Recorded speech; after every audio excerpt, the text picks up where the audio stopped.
Ito ang balitang nagpasakit sa puso, sa damdamin. Matinding sakit ang dinulot ng balitang ito sa puso, no, sa damdamin ng mga DDS, pro-China propagandists. Basahin niyo po. Ayan. Ano pong sabi sa balita? Philippines, Japan, US to hold first ever trilateral leaders summit on April 11.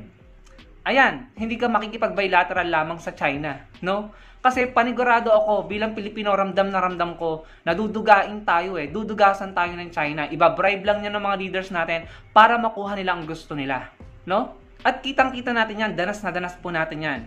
Philippines, Japan, USA. Alam mo, kahit pa sabihin nilang third world country tayo, pero natutuwa ako, no, kahit hindi ko sinuportahan si BBM, natutuwa ako. Don't get me wrong mga kakamping ka, mas love ko pa rin si VP Leni Robredo kaysa kay BBM. Mas mahal ko pa rin si VP Leni Robredo. Pero hindi ko po itatanggi sa inyo na naa-appreciate ko yung ginagawang polisiya ni BBM na pro-Pilipino. At ganun din po yung platform ni Atty. Leni Robredo noon, nung kampanya. No? Anyway, going back. Natutuwa lamang ako dahil pro-Pilipino yung polisiyang ito. Eto, diretsahan na tayo. Tatanungin ko kayo, huwag kayong magpaka-ipokrito, huwag kayong magpaka-plastic, no? Ilagay nyo sa comment section below, anong mas gusto nyo, no? Ipapakita ko sa inyo, anong mas gusto nyo? Etong polisiya ng dating Pangulong Duterte na, ayan, inaalay niya ang Pilipinas sa Russia at sa China. Ang sabi dyan, ang sabi dito sa unang balita, Duterte, Philippines is separating from US and realigning with China. Dito naman, Duterte seeks alliances with China and Russia. Ayan, yan po yung kay Pangulong Duterte dati, no? Kung hindi ako nagkakamali, nasabi niya na Philippines, China, Russia versus the world. Parang ganun yung kanyang narrative noon no? Correct me if I'm wrong na lang, no? So, ayan yung una yung choice. Tapos ito yung isa. Sabi dito, uulitin ko po. Philippines, Japan, US to hold first ever trilateral leaders summit on April 11. Philippines, Japan, USA, or Philippines, China, Russia. Mamili kayo mga kababayan. O, sabi pa dito, Navy ng ilang kaalyadong bansa makakasama sa West Philippine Sea. Time ito ni BBM. Ayan po. No? Natutuwa ako na hindi nagpapaka-ipokrito ang administrasyon ni BBM pagdating sa West Philippine Sea. Alam natin pare-pareho, huwag na po tayo maglokohan, no? Ang koda ng mga DDS, kaibigan ng China, bla bla bla bla bla bla. Hindi tayo sinakop ng China noon. Noon 'yun. Iba na ngayon. Sila na yung unti-unting nananakop ngayon, no? So natutuwa ako na hindi nagpapaka-ipokrito o hindi nakikipaglokohan ang administrasyon ni BBM sa China. Hindi nakikipag-utuan kasi hindi mo naman talaga madadala sa uutuan China eh. Gugulangan at gugulangan ka niyan. Hindi ang papayag na madehado siya. Kaya talagang ang daming Pilipino ang nadismaya nung nalaman natin na merong di umano'y sikretong kasunduan ang dating Pangulong Duterte sa China na hindi magdadala ng materials, construction materials yata yun, sa Ayungin Shoal. At pumayag si Duterte doon. So sabi ko, bakit? Bakit siya pumayag sa kagustuhan ng China? Dihado tayo doon. Hindi na kumpuni noong mga panahon na yon, yung nangangalawang na BRP Sierra Madre sa Ayungin Shoal, what if bumigay yon? Kawawa ang mga sundalo natin doon. At ganyan po kagahaman. Ganyan katuso ang China. Yung gusto nila masusunod kahit merong buhay na pwedeng masakripisyo. Akalaan nyo dati, meron yung binanggang bangka ng ating mga mangingisda, iniwan lang nila mga Vietnamese pa ang tumulong sa atin. Kaya nagtataka ako bakit pumayag ang dating Pangulong Duterte noon, no? Tapos malalaman mo nung panahon ng dating Pangulong Duterte, mga cell site ng China, kung ako nagkakamali, mga cell site nandito, itinayo sa loob or malapit sa mga kampo ng militar. Sobrang nakakadismaya, no? Hindi mo talaga malilin lang yan China. Kahit pa ipakita mo na nagpapaubaya ka, mabait ka sa kanila. Hindi, gugulangan at gugulangan ka ng mga yan. Tapos yung latest na balita, ito, 36 Chinese, no? Na military official nakapasok. Auxiliary, hindi ko alam kung ano yung auxiliary. Pero kahit naman siguro hindi ako masyadong eksperto pagdating sa Coast Guard, military, this is wrong, no? In all angle. Ramdam mo na may mali dito. 36 Chinese nakapasok sa Philippine Coast Guard. Pero balita pa lang, alam mo na, ramdam mo na bilang Pilipino na mali. 2 to 3 years daw sila nag-stay dyan. No? Tinanggal sila noong December 2023. So ano, mga 2020 or 2021 sila nakapasok. 'Di ba? At ngayon lang sila natanggal panahon ni BBM. So, imagine kung ganong kalaking amount ng impormasyon ang nakuha nila sa ating Coast Guard. Kaya siguro, yung mga Coast Guard natin, yung ating mga resupply mission sa Ayungin Shoal, ay lagi nilang nahaharang kasi meron silang spy sa loob. Meron silang informant sa loob na siguro sinasabi na, gantong schedule, mag-re-resupply ang mga Pilipino sa Ayungin Shoal. Antabay na kayo. Itimbrihan na. Binibigyan na ng info ng mga 36 Chinese na yun na nakapasok sa Philippine Coast Guard na nagstay ng 2 to 3 years, natanggal lamang ng December 23, siguro sila yung nag-i-inform doon sa kanilang mga kapwa Chinese para harangin ang ating resupply mission, para water cannon, para bombahin ng water cannon, at kung ano-ano pa na nalalagay sa kapahamakan, sa delikado, sa bingit ng kamatayan ang buhay ng ating mga mangingisda at ng ating Coast Guard doon. Paano nakapasok yun doon? 36 Chinese nakapasok sa Coast Guard. Kaya sobrang nakakadismaya, di ba? Kaya yung makakabalita ako ng ganito na, eto, ayan, umorder tayo, Ayan, parating na, Black Hawk helicopter. Malaking boost yan sa ating AFP. In fairness, kay BBM, tinuloy niya ang batas na pinirmahan ni Pinoy na AFP Modernization Program. Aabot yan hanggang 2028 yung batas na yan. At sana palawigin pa, extend pa niya, Gumawa pa na ulit ng panibagong batas na extend na palakihin ang budget sa military. Hindi dahil sa gusto nating makipag-away or makipaggera, kundi dahil gusto nating protektahan ang atin, Taliwas sa kagustuhan ng mga DDS na tila gusto na lamang ipamigay at ipaubaya sa China. Defeatist ang attitude ng mga DDS. Eto pa, may proposal, nalagyan ng EDCA site ang Benham Rice, Philippine Rice. Pabor ako dyan bilang Pilipino, hindi dahil para makipaggera, Wala namang gigerahin dyan sa Pacific Ocean eh. Para sa akin, para mabantayan yan. Kasi recently, nabalitaan natin, yung mga Chinese surveillance ship pumunta dyan ng walang paalam sa Pilipinas. Walang respeto, bastos ang mga Chinese na ito. Walang respeto sa teritoryo, sa sovereign right ng Pilipinas. Diniklara na po ng United Nations or UNCLOS na pag-aari ng Pilipinas. Pilipinas ang may karapatan sa Benham Rice or Philippine Rice. Malaki pa yan, Underwater plateau, mas malaki pa yan sa Luzon. Imagine yung dami ng yamang dagat at dami ng mineral dyan or gas, Gustong madiscover ng mga Chinese na ito para unti-untiin na naman nila. Ang kapal ng muka. Ang kapal ng muka, Nakaharap yan sa Pacific Ocean, East Philippine Sea, hindi yan West Philippine Sea. Talaga namang dumiretso sila sa Luzon Strait, lumiko papuntang Benham Rice. Tapos kakampihan pa ng mga DDS na to. Tapos sasabihin nyo, mas gusto nyo China, Philippines, Russia. Niloloko nyo sarili nyo.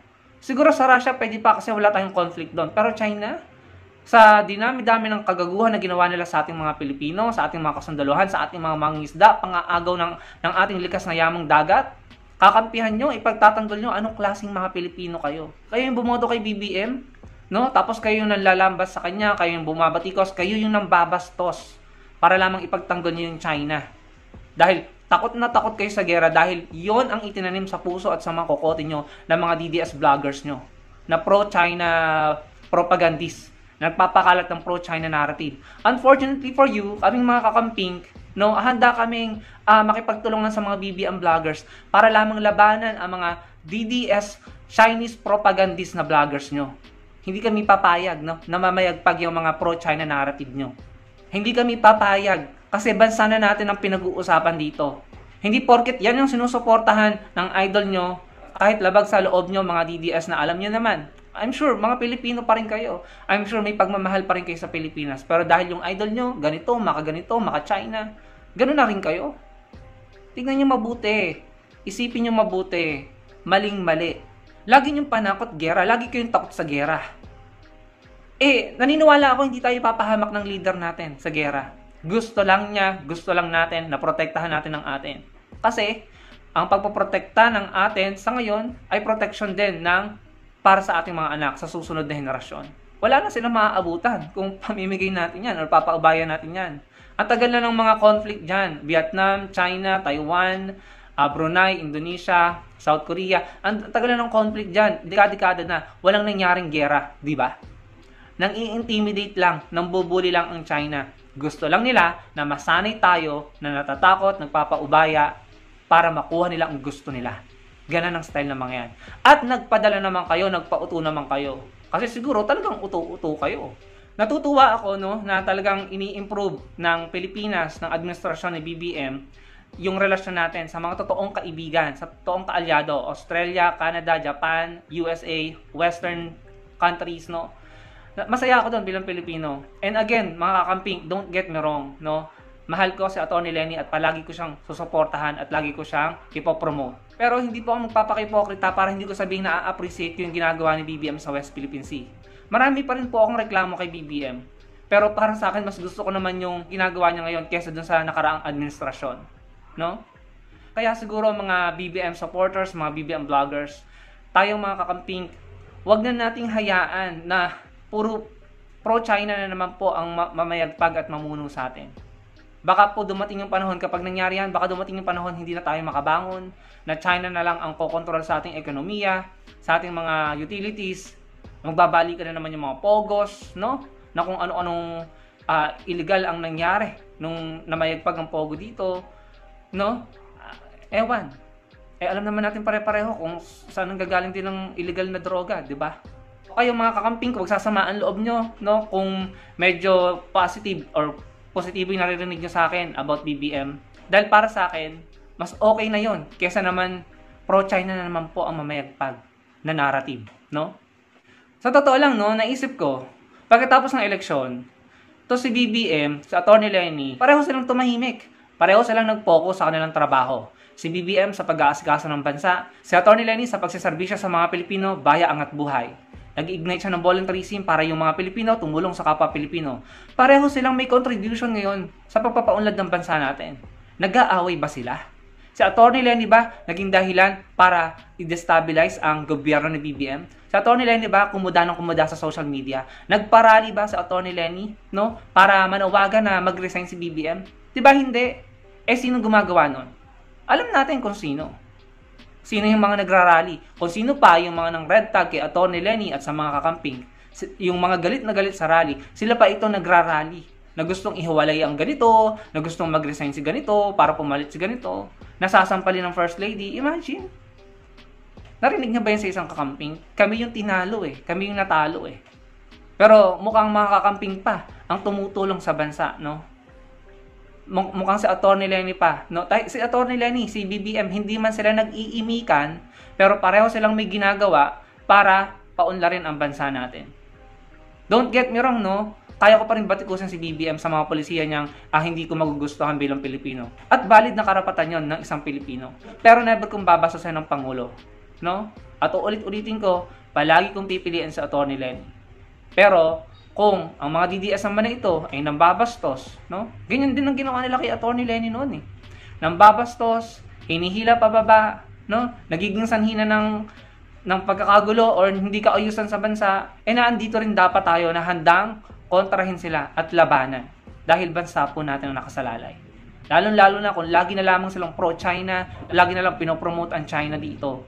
Yung China na nang aagaw, nang gagago harap-harapan sa ating mga Pilipino, no? So mga DDS, maniwala kayo or hindi, si Atty. Lenny, si BBM, no? At I know masakit sa pandinig nyo to, masakit sa puso nyo to. Nung akala nyo na yung dalawang tao, dalawang pinuno na mag-aaway after ng election, nagkamali kayo. Hindi man sila nag-iimikan, hindi rin sila nag-aaway. At hindi sila nagiging sanhe para bumagsak ang bansa natin. Hindi sila nag-aaway. Nagseset sila ng magandang example. Nagtataka nga ako dito sa mga DDS na to eh. Wala nang ibang ginawa kundi sisihin si BBM. Yung mga kasong isinampa kay Maharlika, si BBM ang sinisisi. Yung nangyayari kay Kibuloy, si BBM ang sinisisi. Yung nangyayari sa SMNI, si BBM ang sinisisi. Yung sa ICC, si BBM pa rin ang sinisisi. May ginagawa ba si BBM para mangyari ang mga miserabling nangyayari sa buhay nyo ngayon, mga DDS? Di ba wala naman? Nagpo-focus siya sa trabaho niya. And I'm sure lalong walang kinalaman dyan si Atty. Lenny. So yung dalawang tao na akala nyo magsasalpukan para kayo ang manaig, mga DDS, nagkamali kayo. Hindi sila nagsalpukan at hindi sila ang sanhe ng pagiging miserable nyo ngayon. Kayo ang reason kung bakit kayo ganyan. No? Hindi, narinig nyo ba si BBM na sinabi niya na gusto niya ipasarang SMNI? Hindi, di ba? Pero ang dating Pangulo, vocal siya against sa ABS-CBN. No? Si BBM wala siyang masamang sinabi sa SMNI kay Pastor Kibuloy. No? Pero anong na-receive na mga salita ni BBM sa inyo? Pambabastos. Araw-araw ginugurgor ng mga vlogger nyo. No? May threat pa nga dun sa First Lady, sasampalin daw. Imagine, kung tatanungin bilang Pilipino, national security threat yan eh. Kasi asawa siya ng presidente eh. 'Di ba? So kung kaya mong mag-threat ng ganyan sa First Lady, kaya mo rin mag-threat ng ganyan sa Pangulo. Anong nangyari doon sa nag-threat sa dating Pangulong Duterte noon? Inaresto, kinuha ng mga otoridad, 'di ba? Umiiyak nga sa social media eh. Nakita nyo bang ganyan ang ginawa doon sa mga nagtatrad kay BBM? Again, mga kakamping, don't get me wrong. Hindi ko ipinopromote sa inyo si BBM. Pero kaya ko naman siyang ipagtanggol sa mga bastos, no, at lapastangan. Dahil Pangulo natin siya. Kahit hindi man natin siya gusto maging Pangulo, siya nang nakaupo. And sa tingin ko, mas okay na i-appreciate natin yung magandang ginagawa niya habang sinusuportahan natin sa Atty. Lenny. Dahil, sabi ko nga, yan dalawang yan. Imbis na magbangayan, tumahimik pareho, no? Hindi man sila nag-uusap, hindi man sila nag-iimikan, meron naman silang ginagawa para paunlarin ang bansa. Ini-ignite na Atty. Lenny ang voluntarism. Ito, ayan, ipa-flash ko sa inyo. Mga DDS, namnamin nyo. At saka mga ka-BBM, i-inform ko na rin kayo kung anong ginagawa ng Angat Buhay. Mga dormitoryo, mga classroom, mga community learning hub para mapaangat ang edukasyon natin. Angat edukasyon.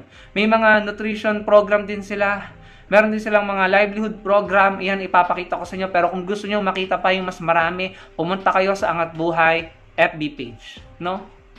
Kaya nakakasakit din na itong mga DDS na to, habang yung mga kakampink, no, si Atty. Lenny, gumagawa ng mga bagay-bagay para makatulong sa gobyerno ni BBM.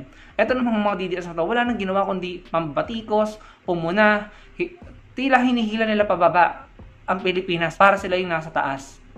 At alam nyo kapag nangyari yan, wala. Talagang hindi po tayo uusad. Maharlika Buljakera, wala nang ginawa kundi gurgurin ang First Lady at saka si BBM. Ganon din ang ginawa niya kay Atty. Lenny noon. No? Puro ang babastos na lumalabas sa bibig. Anong napala ng Pilipinas? Wala. Wala tayong napala. No? Hindi naman din niya mapatunayan yung mga sinasabi niya. Sinasabi niya, pulboronic. May naipakita ba silang video? Wala. Ganon ang ginawa nila kay Atty. Lenny noon. Kung ano-anong bintang nila. No? Wala silang napatunayan. Ni-red tag, pinagbintang ang link sa NPA. Pero sila pala itong maiingay sa kalsada. No? Si Congressman Raul Manuel, ayan, nire-red tag nyo, nakapagpasa ng magandang batas na mapapakinabangan ng mga estudyante at ng mga magulang. Yung anti-no permit, no exam. No? Malaking tulong yan sa mga estudyante. At natutuwa ako, kahit hindi kaalyado ni BBM, si Congressman Raul Manuel, pinirmahan niya yung batas. Bakit? Kasi para sa kapakanan ng mga Pilipino. Na-realize ko na kaya niyang iset aside yung kulay. Kasi alam niya, mga Pilipino makikinabang. In fairness sa kanya, no, handa siyang gumawa ng mga batas na alam niya makakatulong sa admin ni BBM. So nakikita natin yung cooperation ngayon. Mga kakamping sa Atty. Lenny, busy sa kanilang pagsaserbisyo via Angat Buhay. No? Walang ginagawang eksena, drama, na para, alam mo yun, mag-create ng animosity sa puso ng mga Pilipino. Walang ganun eh. No? Again, hindi man sila nag-iimikan ng BBM, pareho silang nagtatrabaho. At sana makita natin yon, no? Wala, mga DDS, kapag nagpatuloy kayo ng ganyang sistema nyo na pro-China kayo, hindi kayo maka-Pilipino, no? At mga interest nyo lamang, no? Yung kagustuhan nyo ang masunod kahit may iba ng Pangulo. I think ito yung reason eh, kung bakit galit na galit kayo kay BBM eh. Hindi nasusunod yung kagustuhan nyo. Akala nyo siguro, magiging puppet nyo si BBM kapag nanalo siya. Well, nagkamali kayo. Hindi nasusunod ang mga polisiya nyo, mga DDS, na gusto nyong i-push sa Pilipinas. No? Na pro-China policies. So, good luck na lang, no? Mga DDS. Sa tingin ko, wala na kayong amor na makukuha mula sa amin, mula sa mga BBM supporter. Dahil kayo na mismo ang gumagawa ng mga bagay-bagay para lumayo kami sa inyo, no? Hindi tama na ipagdiktikan nyo ang mga pro-China narrative, ang mga pro-China stance nyo dito sa Pilipinas. Dahil mga Pilipino tayo, no? At good news, good thing, wala kayong masasabi kay Atty. Lenny, hindi nyo siya mapipigilan sa patuloy niyang pagpa-public service. Kahit ano pang pagkuda nyong negatibo, paninira nyo, black propaganda, ini-invalidate nyo, dinidiscredit nyo yung mga ginagawa ni Atty. Lenny. Kahit mga BBM supporter na a-appreciate na yan ngayon, no? Iniimbitahan ko nga po kayo na puntahan nyo yung Angat Buhay page, no? I-scroll nyo mula umpisa, mula sa pinakadulo hanggang sa pinakababa kung kaya nyo. I-scroll nyo lang ng scroll. Makikita nyo mga livelihood program, mga classroom, dormitoryo, community learning hub, at kung ano-ano pang proyekto na ginawa ng Angat Buhay sa mga nakalipas na taon, mga nakalipas na buwan. Marami pang magagawa ang Angat Buhay dahil hindi nyo mapipigilan si Atty. Lenny, mga kakamping, na makipagtulungan. No?